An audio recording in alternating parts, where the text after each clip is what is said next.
All right. Well, guess we're going to get started here. Looks like a couple more people are trickling in, but we can get started. Welcome to the very first class of Seed St. Louis. Since we changed our name, if you didn't hear, you probably registered for this when we were still called Gateway Greeting. We changed our name. That's why the presentation will look different. But we're all still the same people. So I'm Dean Gunderson. I'll be presenting the beginning of this presentation, and then Tanya will be taking over and talking about how to apply this information if you're working with kids or in an educational setting more specifically. So first, excuse me, just a couple housekeeping things. Because this is a webinar mode, everyone's camera and microphone is disabled except for Tanya and I. And so you can't turn those things on, but we do want to hear from you if you have questions or comments. And the best way to do that is through the Q&A button. And that's just because it's much easier for us to keep track of kind of who has been answered and whatnot on the Q&A feature versus the chat. So if you have just general information or something that you want to share with the group, the chat is the best way to do that. If you want to talk with the broader group of people, but if you have a question specifically for us, the Q&A is the way to do that. Yeah, so the Q&A, just whoever is presenting, the other person will be checking out the Q&A. And if they are unable to answer it, then whenever the other presenter is finished, then we'll ask at the end about those things. Hey, Dean. Yeah. I see someone already said in the Q&A that they can barely hear. Their volume's all the way up. I can hear you well. I don't know if you can try turning your volume up, Dean, but that could be on the attendees side. I'm not sure. Can everyone else hear okay?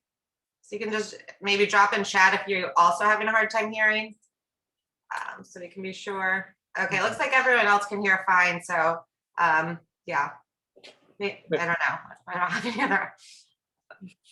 Yeah, sorry about that. Yeah, I'm not sure. I'll say because yeah, my volume is up all the way.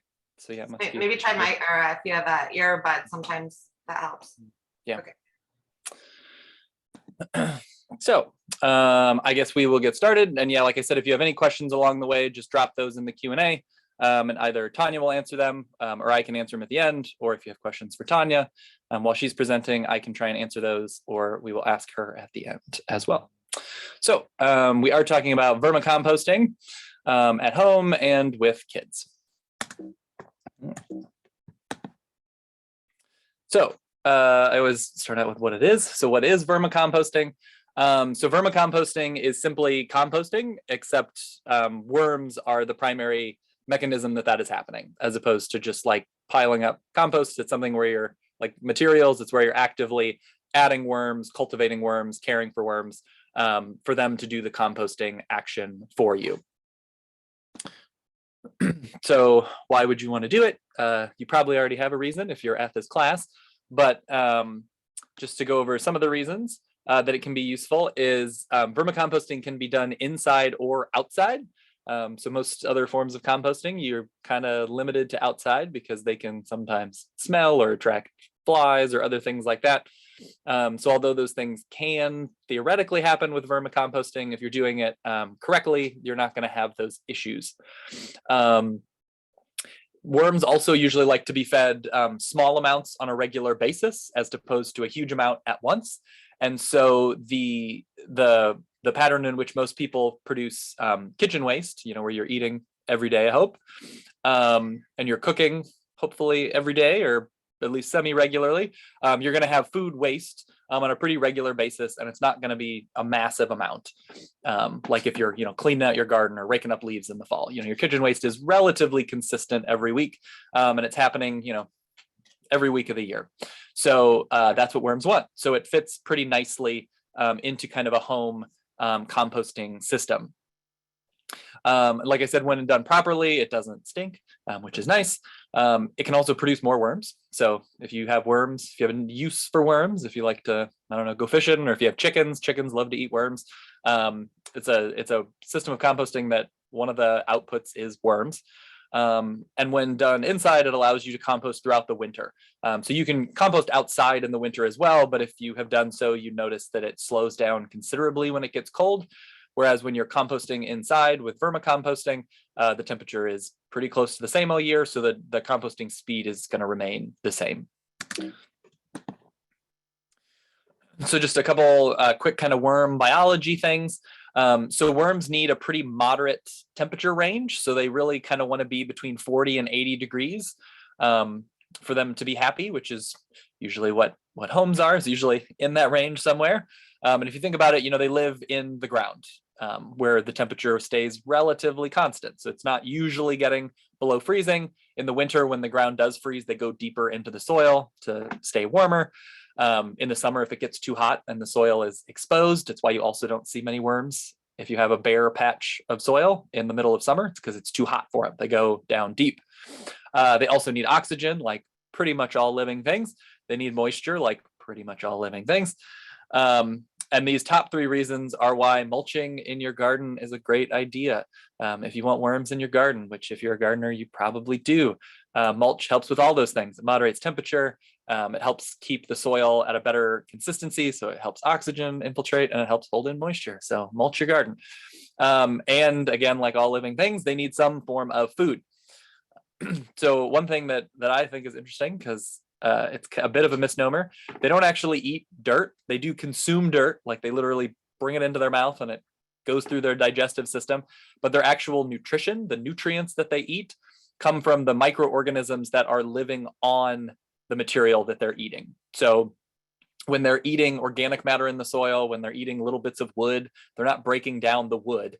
Their digestive system is smashing the wood, which is smashing all the little bacteria and fungi and nematodes and everything on the exterior of the wood, and that's actually what they're digesting. So it's the microbes that they're eating. So actually vermicomposting is still kind of like regular composting. The worms just help kind of speed it up and help prevent smells, which is great.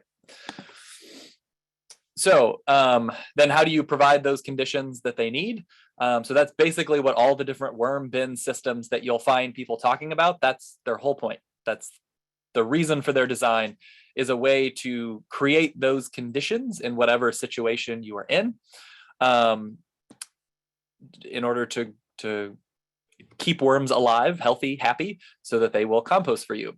So there's many different types of bins and systems, and they're all just a little different, but they pretty much all work. And just one little note, any composting that is in contact with the soil, so if you have a compost pile outside, you'll probably notice that if it sits there long enough, there'll be worms. Like worms are still involved. So again, kind of the distinction between vermicomposting and regular composting is a bit murky. But anything kind of outdoors in contact with the soil, you're going to have worms. Worms are a critical part of composting. But when we're talking about composting, we're talking about specifically trying to cultivate the worms. So outdoors, there's options, which we're not going to talk about a lot today because we're thinking about as we're moving into winter. But outdoors, the main ways are things like they're called either beds or windrows. So if you're a vegetable gardener, essentially it's like raised beds or berms, except your goal is to raise worms to compost stuff instead of raising plants. So this is just a picture of a worm bed that you can see is actually kind of inside, like in a big kind of warehouse operation, and beds like that are used in like large scale vermicomposting situations. And again, you can look up online and find all sorts of outdoor kind of bed, windrow kind of systems for composting with worms. But bins are mostly what we're going to be talking about, because again, we're interested in kind of the idea of composting your kitchen scraps, being able to compost throughout the winter. And there are many styles of those. So there's lots of different sizes of them as well. Like I said, there's big industrial composting facilities, and then there's like really teeny tiny ones that people make. And there's ones that you can buy. There's lots of great options online, but there's also just a ton of directions that you can find for making your own. But there's 3 main types of bins that you can use inside. There's ones that are just simply called bins. There's ones that are called kind of flow-through bins, and there's stackable bins. So just bins, like the simplest one is the simplest and the cheapest system, but it can also be more frustrating to manage, which is why the other two systems were designed, is there kind of different ways to deal with those challenges. But a bin is literally just a bin. It's just a container of some kind that you put food and bedding in, and you just let the worms do their thing, and you just keep adding more bedding and food, which we'll talk about how you do that later, but you're just adding more food and bedding as needed, and they will just compost that, and they'll just keep going. Kind of one of the frustrations or the things where you need to kind of figure out how to manage those systems is because you are constantly adding stuff and there is just the one bin. At some point you need to get the compost out without removing all your worms. So there's lots of different ways to do that I think Tanya is going to talk about a couple options at the end for that system. But this is definitely, if you're looking for just a very cheap, easy, quick way to start vermicomposting as quickly as possible, the bin option is definitely the way to do that. And again, it's just a bin. So this, you can see this picture, it's just like a Rubbermaid kind of tote that you drill some holes in kind of up at the top to allow oxygen to get in, because they do need oxygen. And then you're putting the lid on to keep flies and stuff out, and to keep light out as well. Worms don't like to have the sun on them, which is why they live underground. And then you're just taking it off to add food, add bedding, all those different things. So another system, so the stackable and the flow-through bins were both designed to make harvesting, castings, which is what they call worm compost, easier, and to manage moisture. So the stackable systems in particular are the ones that you often see the most for sale, like if you're looking for worm bins like at a store or looking online, and most of them will look something like this picture here. They have multiple of these kind of bins or trays that will stack one on top of the other, and then at the bottom they usually have some sort of tray that is solid, that will collect any moisture that will fall down. So that the castings don't get oversaturated if you get too much moisture in there. So the way that these work, instead of just continuously throwing it in the same bin, you've got your first bin here that you set on top of your tray, and you'll add your bedding, your food, your worms, all that, get it started. And then you just keep doing that just like you would in the normal bin until this tray starts getting pretty full. And then when this tray is full, you get a new tray and you add bedding and food and you set it on top of this one. And then the worms from that bottom tray will move up. They'll move away from their poop and up to the food. And they'll move up to that higher tray and start feeding and composting. And so after a couple days, they'll pretty much all have migrated up to that upper tray. And then you can pull that tray off. All your worms have been separated. Take this bottom tray that is just then compost at that point, and then you can go use it. So that's kind of what the stackable ones, it's kind of the benefit of them. It's why a lot of people like them. And again, they're the most commonly found ones that you will find for sale. So they're some of the most popular ones. Yeah, and so the bottom, like I said, will have that tray that will collect moisture. So that moisture that can come down, they call worm tea. Some people really like it as a fertilizer. Some people don't like it as much as a fertilizer, but it's not gonna, especially if you dilute it, it's not gonna hurt to put on your garden at all. So you just put, like 1 part worm tea to like 9 parts water, 10 parts water, and then just kind of water it out on your garden, and it'll add a little bit of nutrients to it. So the third type is a flow-through bin. And again, this is another type where I haven't seen as many for sale. This is one of the only ones I've seen for sale, but there's a lot of designs online that you can find for how to make your own flow-through bin. But the idea is kind of it's kind of like a stackable bin, but you're not having to add new trays. So the idea is where you're going to keep just adding food and bedding on top like you would with just a standard bin. You're never going to stick another one on top to try and get them to move up to like you would in the stackable. You're just going to keep adding it to the same bin.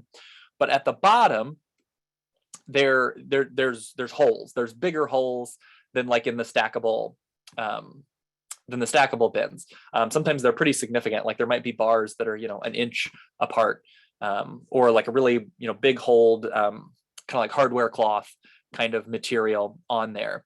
And so the castings then, as they're formed, because they'll start on the bottom, because, at the beginning, this bin will be empty, and you'll add, food and bedding down here, and they're going to compost that. You add more on top, and they're moving up slowly. And so as the castings, fill the bottom, they'll start actually falling down here.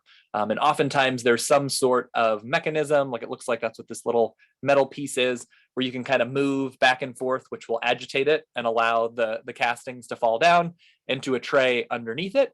And so then the whole thing just kind of will slowly drop down so that you can just keep adding more food and bedding onto the top.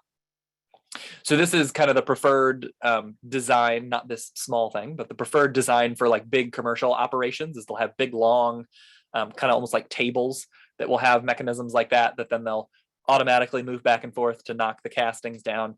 But there are some interesting systems that people have designed. I even saw one that was made out of like a big trash can that they like drilled holes in the side and stuck bars through to make the base, and then start adding bedding on the top.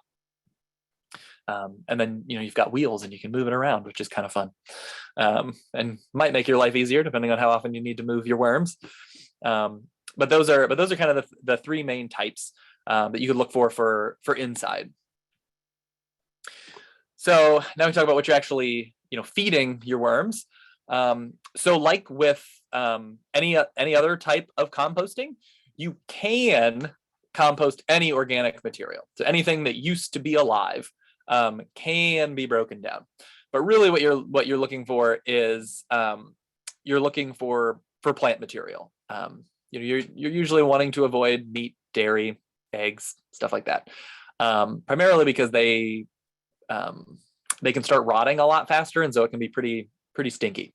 So you're not, you don't want to be throwing big chunks of meat into your vermicomposter. It's going to get pretty gross. So generally speaking, for an indoor bin, kitchen scraps are the best, because there's a pretty continuous supply, like we talked about earlier, which is what's best for worm bins. It's mostly going to be, vegetable scraps, things like that. But also grains work really well, bread, anything that used to be a plant. Really the only kind of plants that you don't want to add a lot of is you don't want to be adding citrus, and you don't want to be adding stuff in the onion family. So onions, garlic, leeks. You can add small amounts of those. If they're like cooked into other foods, it's fine. But if you're like, adding like down here where you've got like half a juice lemon and you just throw that in, they're not going to like that. And it's a lot of it for the citrus has to do with the pH. They're really acidic, and you got big lumps of them. They're just going to kind of avoid that, and it's mostly just going to mold and rot in there, which isn't necessarily going to hurt the worms, but it might cause smells and whatnot. So really citrus, onions, kind of avoid large amounts of those, but otherwise any of your other kitchen scraps can go in there, and they're going to be great. But you can add outdoor plant material as well, stuff from your garden. So if you're composting outside, of course, you can be adding leaves and weeds and, dead tomato plants and stuff like that. But probably wouldn't make a whole lot of sense to be bringing those in to your kitchen composter. So another thing, just as a tip for kitchen scraps, is because like I said, the worms are actually eating the microbes eating the food. Kind of breaking down food, adding more surface area, kind of disrupting the cells of the material will make them easier for microbes to eat, and thus easier for worms to eat. So ways that you can do that is by making the food into smaller pieces. So like I said, if you throw a whole potato in there, it's going to be in there for a long time, because there's just not that much surface area, versus like, if you slice it up into real thin pieces and throw it in there, it's gonna decompose a lot faster. So smaller pieces are better. If you've got big chunks of stuff, it's better to kind of chop them up. Freezing can also help kind of accelerate the process, because when you freeze stuff, it ruptures all the cells, so they're easier for microbes to get at. If the food is cooked, Or if you cook the food, like I've heard some people say, like throw the scraps into like the microwave for 30 seconds or something like that. It kind of heats them up, it cooks them, it kind of ruptures a lot of the cells. It can also kill off if there's any like fruit fly eggs or anything. If you've got fruit flies in your house, it'll help kind of kill off any of those eggs that might be living. And then if you have food that's already rotten, don't be throwing like real gross, awful, horrible, moldy stuff in there, because then it's still in your kitchen. But like if your lettuce is wilting and turning kind of brown and you're like, oh, that's gross, like the worms don't care, because again, the microbes have to eat it almost first. And so if it's started to rot, it means the microbes have already started eating it. It's just going to happen faster for you. So so those things can all be ways to kind of accelerate the process. And again, if you've already got rotten food, unless it's like real gross and you don't want it like in your home at all because there's like dangerous mold or something on it, it's fine to throw it in there. It's not going to hurt the worms. The other key thing, in addition to the food, is you're going to be wanting to add what's called bedding. So bedding is just woody material. So it's like, paper products for the most part. So shredded paper is great for this. It's kind of the most common thing that people use. But it can also be, like you can see in this picture, like packing paper, all the packages that we all get now. A lot of them come with that brown paper. That's phenomenal bedding material for your worm bin. Or if you get, brown paper bags from doing, carry out or at the grocery store or whatever, those are great. That brown paper is really good for worms. But you can also use, used paper towels or Kleenex or paper napkins or other kind of disposable paper products if you have them around. If you've used them and you obviously can't recycle them, they're still fine as bedding for worms. You can also use straw or dried fall leaves from outside if you need to, or if you're composting outside. So the important part of the bedding, the food is, a little evident, a little obvious, they need the food because it's food. But the importance of the bedding is that the bedding helps add structure to the material. It is going to help keep oxygen going in because it's fluffy. It also will help absorb moisture. So as the food is kind of breaking down, as the microbes are eating it, as the worms are eating it, it's going to be releasing quite a bit of moisture, and the bedding will help absorb that. So you don't just end up with like a sludgy soup. So it helps just suck that up, helps keep oxygen into the pile, which again just helps create the ideal conditions for your worms, and it just provides some easier structure for the worms to kind of move around on. And so the bedding is really critical.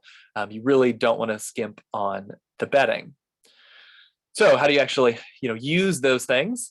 So the general ratio is you want about a 50-50 mix of food and bedding. So when you're adding more food, if you're adding a little bit of food, you want to be adding about that same amount of bedding to the bin at the same time. And you can kind of layer it. So if you've got bedding from the last time you fed them, you can like sprinkle the food on top and then sprinkle a little bit of clean bedding on top of that food, is a good way to do it. Or if it's all mixed together or something, you can kind of mix them together before you throw them in.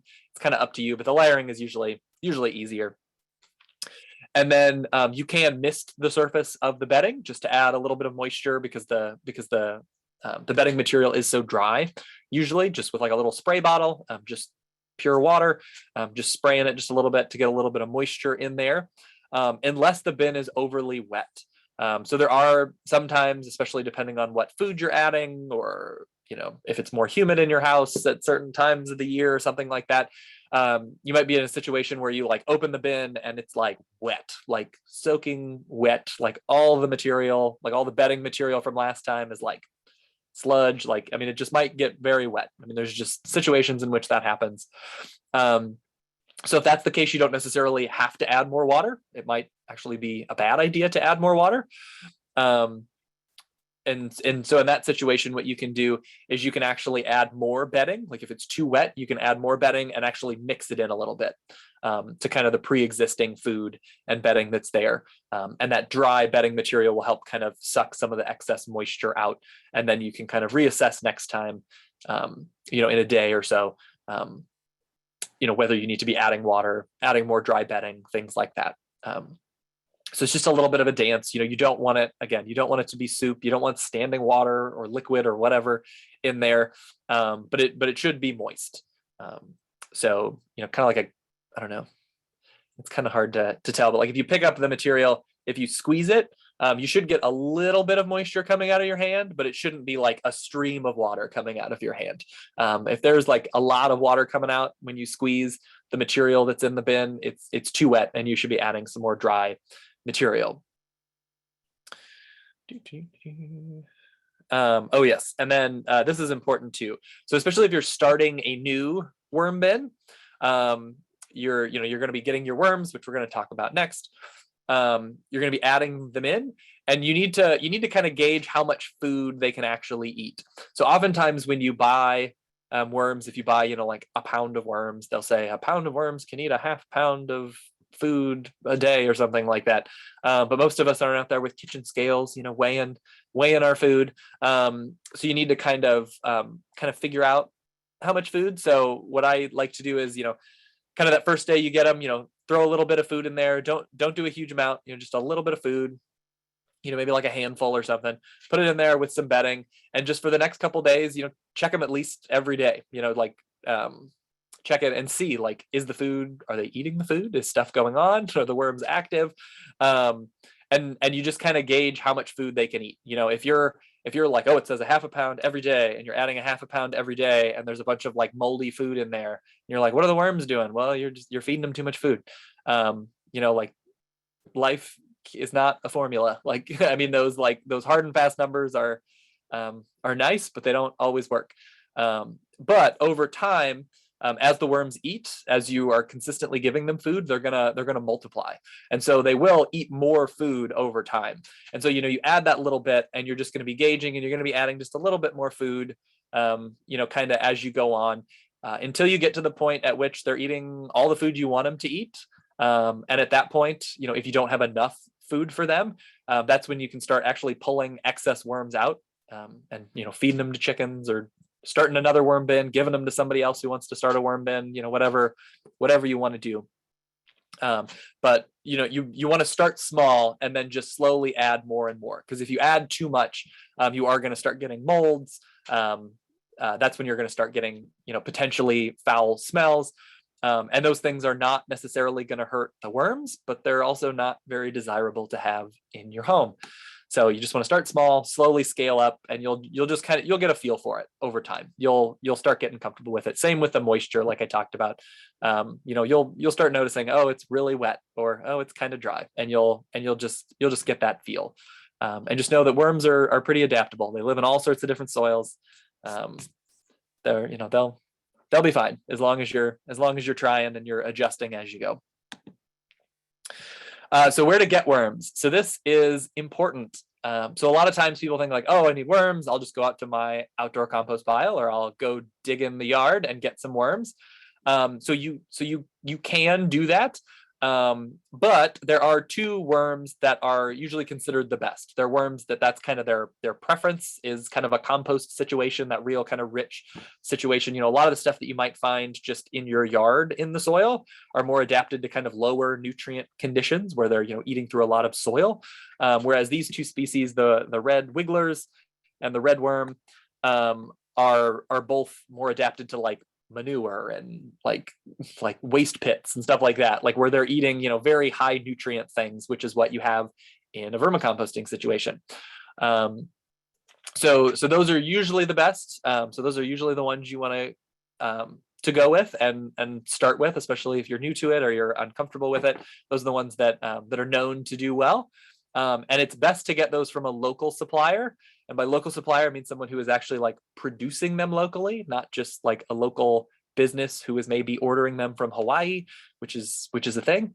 A lot of the like commercial worms are coming from the West Coast or Hawaii because it's warm all year, so it's easy to keep producing all year.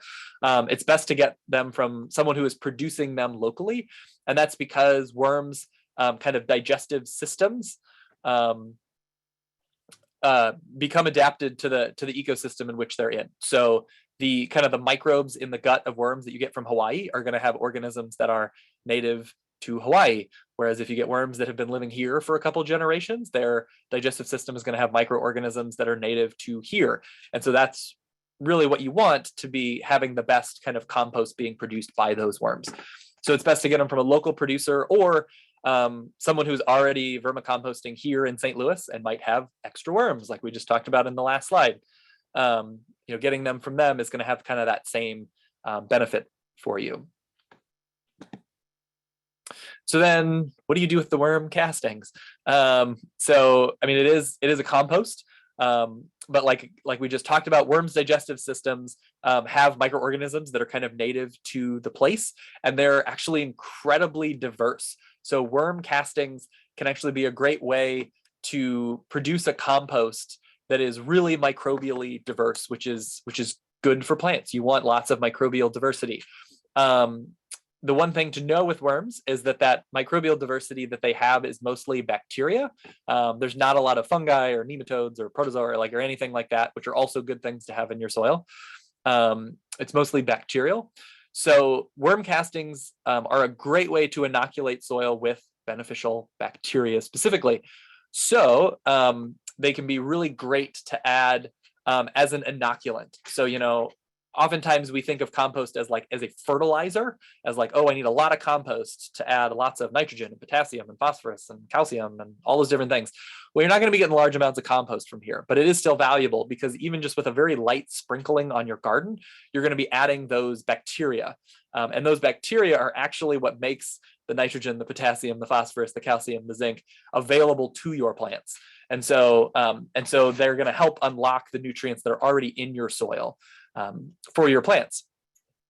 And they're going to be most helpful for things that like bacterially dominated soil, because again, that's mostly what they have. And so for most of us, that would be garden plants like brassicas, so things like cabbage, collards, kale, cauliflower, broccoli, Brussels sprouts, kohlrabi, all of those. And then the mustard family, which is also a type of brassica. But that's things, like mustard, radishes, turnips, rutabagas. Those things also like bacterially dominated soil, and asparagus likes bacterially dominated soil. So if you have worm castings and you're growing any of those things, these are the things that you should be applying your worm castings to as your top priority. But they're really great for anything as well. So that is what I have got. So I'm going to hand it over here to Tanya, who will talk about school stuff. Okay. So before I start, I was just going to cover a couple questions that came up while you were talking, Dean. So Michelle had asked, she said she has raised beds that are on concrete, and they're only about 12 inches high. So she asked if she has worms added to those over winter, will they survive? So I don't know. I mean, I know if they were double highs, they would probably be fine, but I know it has to do with the temperature of the soil. What's your opinion on that? That is a great question. I don't know. I know that's not the answer that people want. I don't know for that shallow. I'm really not sure. I don't think it would hurt to add worms and see. But one thing that I do always like to point out is oftentimes people want to add worms and they're like, oh, I'll add worms and then worms will improve the soil.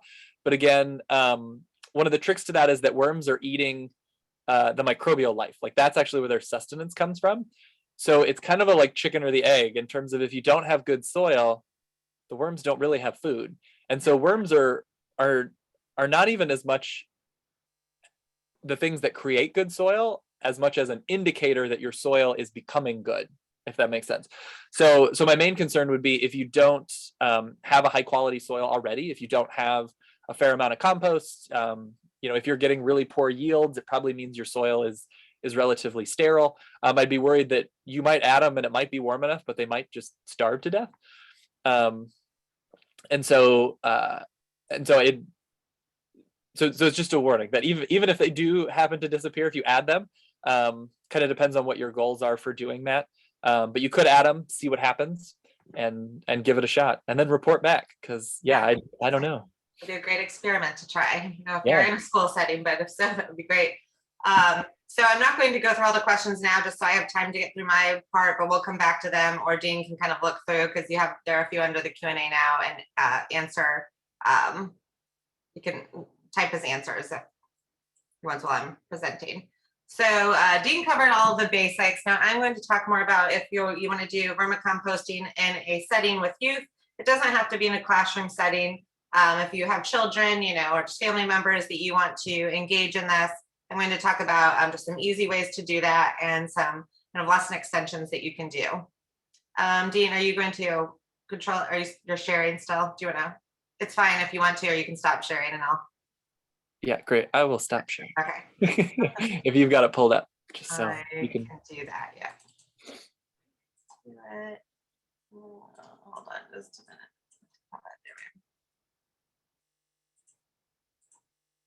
Okay, you can see mine now, right? Okay. So briefly, just a little bit about our school program and kind of my experience working with students with vermicomposting. We do, along with our community gardens, we have over 90 school and youth orchards and gardens in our network.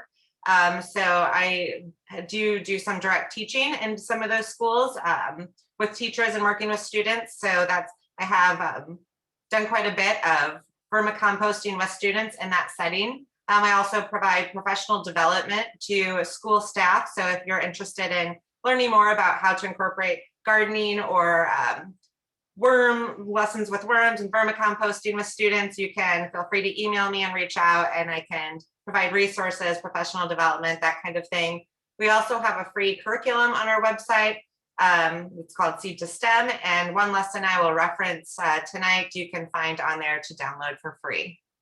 Along with that, we do other educational classes and youth or school gardener meetups.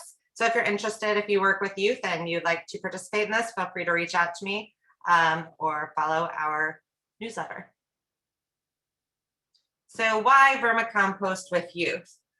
First of all, it's a great way to teach conservation to students or youth, not only as far as conservation with when it comes to gardening, growing your own food, but also when it comes to food waste. So when students can kind of see this other method of getting rid of their food waste and what they're not eating, it's a great way to really kind of drive in that concept and see that it's still an energy source. Even if they're not eating it, there are still other ways we can use that energy source. It's also a great way to incorporate experiential learning. So I'm a huge fan of hands-on experiential learning to teach any concept. Science is, we tend to focus more on science when it comes to lessons in the garden, but really you can bring in, English. You can connect English to vermicomposting, music. You can have students write songs about worms as they're learning about it. Math, you can measure the worms, counting the worms, seeing how they multiply over time. You can collect data with graphs and lots of different ways. So really you can connect any concept you're doing in the classroom to vermicomposting. It also just allows students an opportunity to care for something that's living that really requires very little maintenance. So I know a lot of times classrooms like to have maybe like a classroom bunny or fish or some kind of pet that students can kind of learn to care for. And worms are a great classroom pet because they require very little maintenance. I mean, they have basic needs like food. They have to be kept moist, but you don't really have to feed them every single day to keep them alive. So, again, if you're using it more for a teaching point rather than to, get the most bang for your buck with food scraps and composting, then they can go a few days without food because they're not going to eat all. If you put enough food scraps in, they're not going to eat all of those, within a day, as long as you're feeding them enough. And as long as you're making sure that their bedding is moist enough that it's not going to dry out over the weekend, you don't have to bring those worms home every weekend. Again, just making sure that you're providing their needs, before you're gone for the weekend. And also the cleanup. I mean, I don't think there's any classroom pet you could have that is easier to clean up after, because really the excrement is what is the final product you're wanting, right? So they're super easy living thing to kind of help students just learn to care for and provide basic needs for. And also finally, the main goal of most folks when they're vermicomposting is to get those worm castings or that compost tea that comes from your bin to provide nutrients for your plants. So what materials do you need to get started? Dean talked a lot about, vermicomposting bins, but if you're really trying to do it cheap and small scale, for students, really any container that has a lid will work, well, for the most part.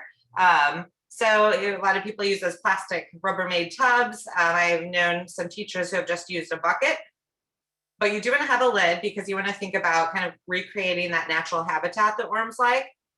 Dean mentioned using newspaper. Students love to shred the paper, I found. So if you bring in, some old newspaper, they have a great time just tearing it up into shreds. Also, if you have a paper shredder, that's a great way to do it quickly and easily. Get those nice fine little shreds. A misting bottle, so something to continuously keep it moist. And Dean talked about kind of that perfect moisture where you get a little wetness when you squeeze it, but not lots of water running out. And then, of course, food scraps. And Dean kind of covered what kind of food scraps are preferred. So those are just the basics to create a worm bin for the classroom or to create multiple mini worm bins. You could even do that where you find the smaller like plastic tubs and have, students at groups where they each kind of create their own. And they can compare and contrast and bring different experiments in that way.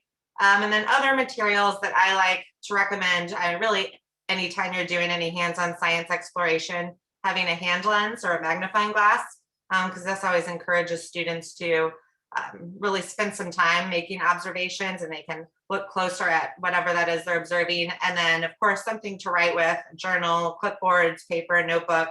And then I also mentioned bowls, paper plates, paper, something to put the worms onto. So you can see here some students in small groups observing worms. So we had the big vermicomposting bin and we just take kind of small clumps of material that has a little bit of the bedding, some food scraps and worms, and place them, on a piece of paper or on a plate. You can even do this outside as long as the temperature is within that 40 to 80 degree preferred temperature for the worms.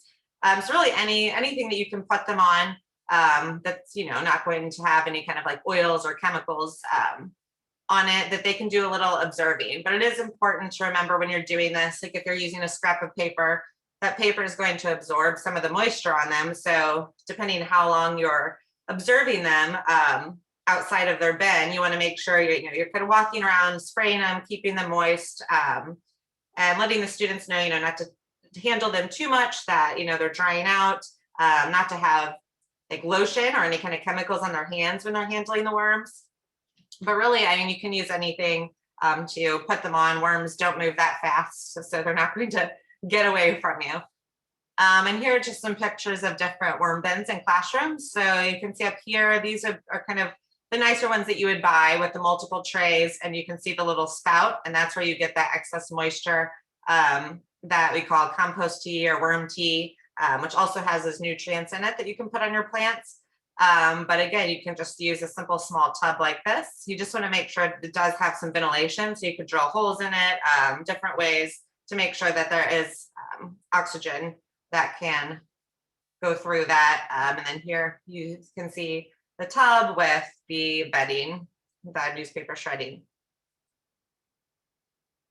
So introducing vermicomposting in the classroom. There are many great resources on the internet. You can just Google vermicomposting with youth or in the classroom and find lots of different free downloadable lessons, activities. There's a lot of information out there, and I just kind of want to briefly touch on this because it really depends on what the content area is you're trying to connect this to, what age students you're working with, and just your goals or what standards you're trying to cover. But when I work with elementary or middle school age students, a lot of times kind of the process I like to follow when introducing them to worm bins and vermicomposting, I'm going to kind of just touch on that. So generally, I like to kind of start with vermicomposting. It's a great winter activity to do if you plan on taking students out in the spring into the garden, and it's a great way to kind of get them to warm up to worms. Sometimes in the garden, you'll find students really love and get excited to find worms and hold them, and some of them don't want anything to do with it. So I think kind of after a unit with vermicomposting, it can start to form kind of a deeper appreciation for them and understand them and realize that they don't bite, and they're not going to make them sick to interact with. So the first thing I usually like to do is just kind of bring in the worm bin and set it up with students if I don't have one that's already set up, and make that connection to the habitat that worms are naturally in outside. So we think about why do we set the bin up this way, and what do we need? So what do worms need to survive outside in nature? Well, we talk about do they prefer light or dark? So we think about worms are underground. They probably prefer dark. You don't see a lot of worms crawling around on the surface of the ground. So that's why we have a lid to keep the light out on the on the vermicomposting bin. Do they prefer it hot, or do they like it cooler? And then we talk about, when you see worms out dried up in the summer sun on the sidewalk, and think about, well, worms probably prefer a cooler and a moist environment, because we know that when they dry up, they die. And also, we talk more, that can lead into conversations about worm anatomy, and that they breathe through their skin. So if their skin gets dry, they can't breathe.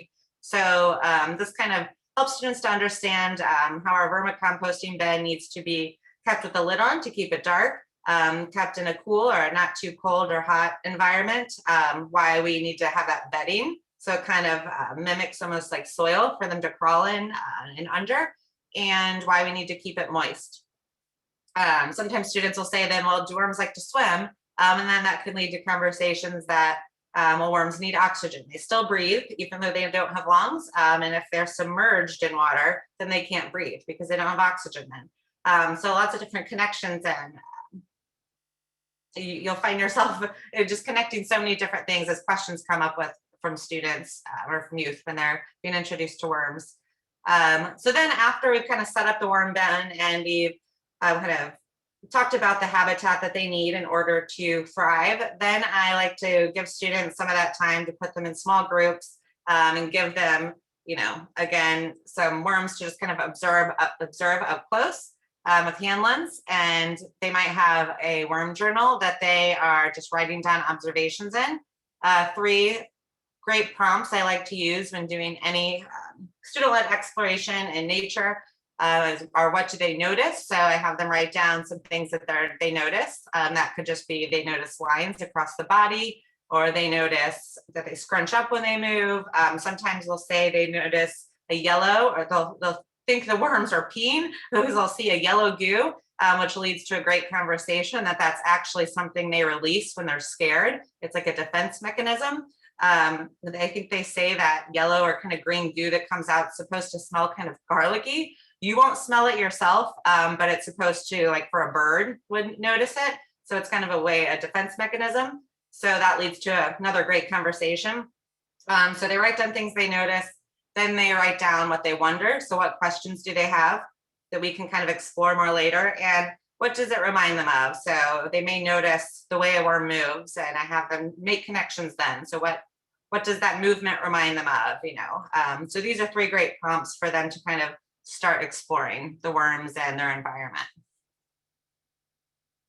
Next, I like to move on to doing more data collection and conducting experiments. So again, lots of different resources you can find online, different ways to incorporate experiments with vermicomposting.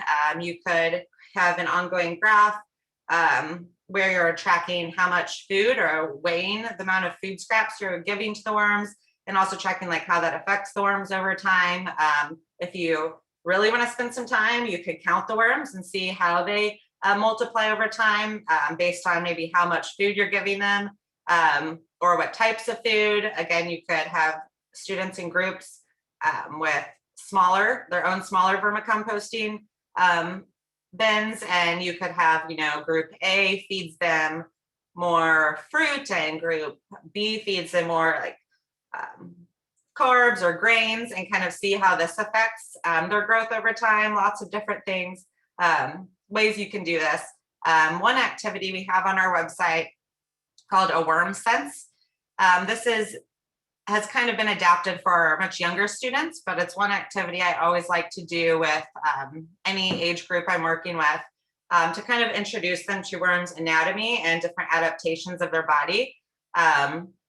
So with this activity, we generally do it as a whole group. You could also do this in smaller groups, lots of ways you can adapt this. But I usually start with giving students a worksheet, asking them, making some predictions. Do they think worms have eyes? Do they think they have a nose? Do they have ears? So can they see? Can they smell? Can they hear? And they make their predictions. They observe the worms, they look for these things and kind of write out their predictions. And then we do a few small tests to see what happens with the worms' behaviors. So first we will start with eyes. So students will, make predictions if they think worms have eyes and if they think worms can see. And then we'll do an activity where we turn all the lights off. You could get a little more serious with this and create kind of a box or a structure that's dark to put worms in with a little window. But it usually works fine if we make sure, we close the blinds and make it dark in the environment. And of course we get very quiet too, because we don't want anything else to affect the results of the experiment. But then I will come around, usually we'll do this in small groups, and I'll come around to each group and I'll shine a flashlight on their plate of worms, and we'll just sit quietly and observe them and see how the light affects them. So generally the worms will start wiggling and getting more active, and you'll see them kind of try to hide under what pieces of bedding are on that plate. So then they record the observations from that. Then we will do this again with smell. So does it look like the worms have a nose? Do you think that they can smell?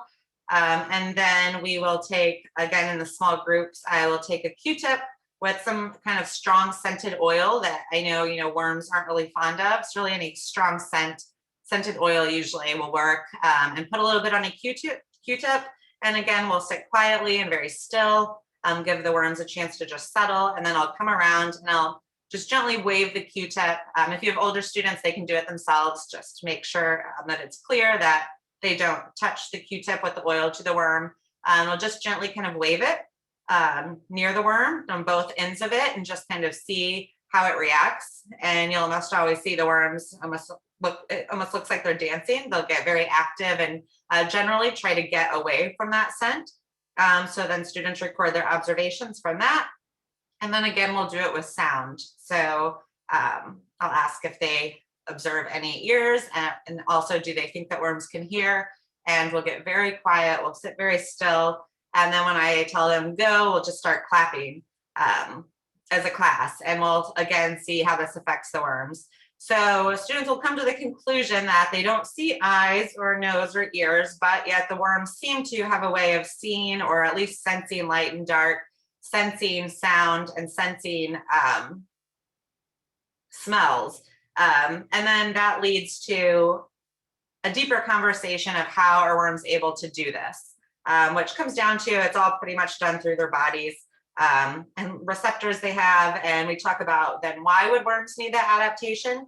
Even though they don't have eyes, why would they need to be able to sense light and dark or different smells? And it really all comes down to survival, so they can find that dark, cool place and get out of the sun, so they can smell if it's something safe to eat or if it's not. You can also try this with an apple and see how it affects them different. If you put an apple by it, that smell isn't going to make them want to squirt them over to the other side, quite like some strong scented oil that they won't like will do. So just a great activity to kind of explore more about worms' anatomy and adaptations that they have for survival.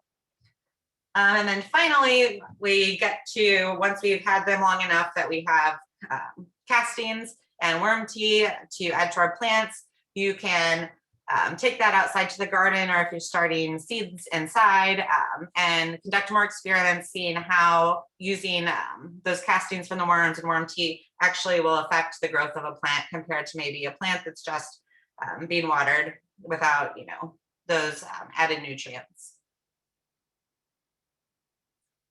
So just a few things to consider, like questions I get sometimes.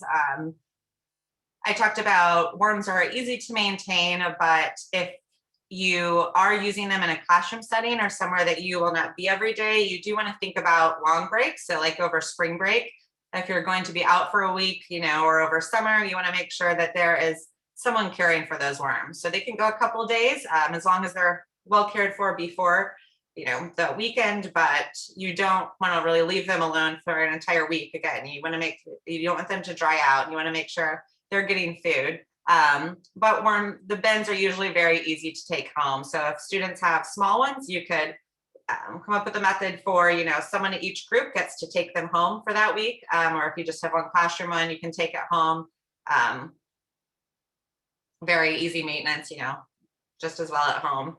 Also reducing fruit flies and gnats. I don't know if Dean, if you touched on this much. I know you said generally this isn't a problem as long as you're following the right procedures with keeping a worm bin.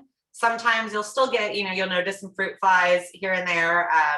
But Dean had mentioned freezing or heating food in order to make it easier for them to digest, but it's also great for cutting down on fruit flies. So if you freeze the scraps ahead of time, or if you zap them in the microwave for like 30 to 60 seconds, it can kill if there happen to be like fruit fly eggs on the food or other things like that. It will kill that. So that definitely helps to cut down on that issue. But really, I've never had a problem with it. And like Dean said, if you're following proper procedures, that really shouldn't be a problem that you have to worry about.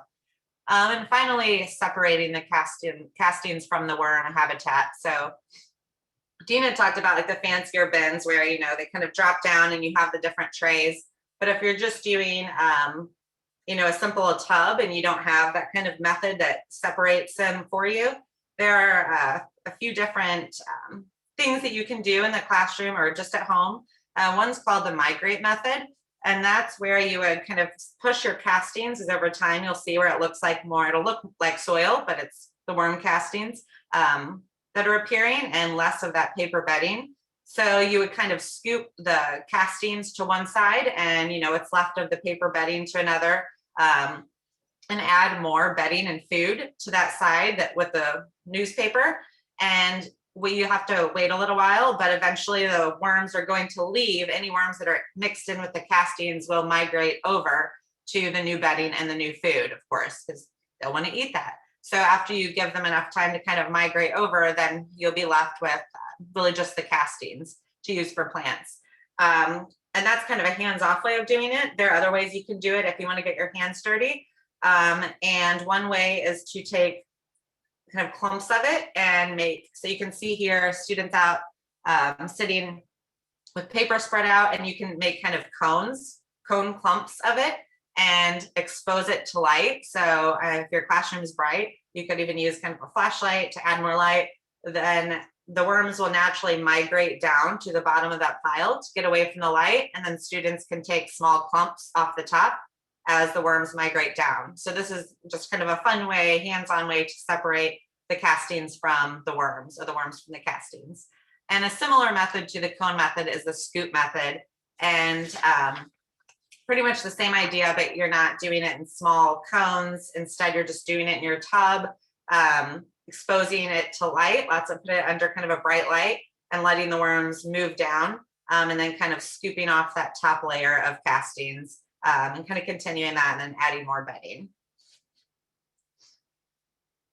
So that's what I have for using vermicomposting with youth or in the classroom. These are a few different resources. This Worms Eat My Garbage is a great book that has lots of different lessons, covers basics. So if you're brand new to this and want to incorporate it with youth or at home or in the classroom, that's a great book. Also, there's a Here in My Dirt is a good one to read with students and to learn a little bit about worms. And Diary of a Worm is an adorable story that kind of just covers the life of a worm. And someone had asked earlier where to purchase them locally.